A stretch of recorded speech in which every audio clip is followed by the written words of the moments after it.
Action. আমার স্বামী যেটুকু গোস্ত আনবো আমি ওইটুকু দিয়ে ঈদ চালাবো। ঈদের পর থেকে আর এই পাশান বাড়িতে কামও করতে পারবো না। অ্যাকশন।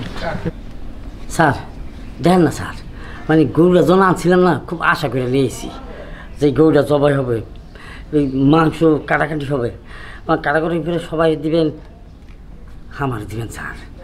স্যার এই যে গরু গোস্ত তো বছরে একবারই খাই আমরা, আমাকে কপালে তার গরু গোস্ত সবসময় জোটে না, এই কুরবানি ঈদ আইলে জোটে। স্যার প্লিজ স্যার আমার রাখেন স্যার, আমি ঈদের দিন সকালবেলা নাহলে গরু আমি খাওয়াবো, কোনো টাকা পয়সা দেওয়া লাগবে না স্যার। এই যে খাওয়াবো কোরবানি, একদম কোরবানি দেওয়া পর্যন্ত আমি থাকবো স্যার। স্যার দেখেন বল, আমার বহুত স্বপ্ন স্যার গরুর গোস্তটা বাঁচলো স্যার।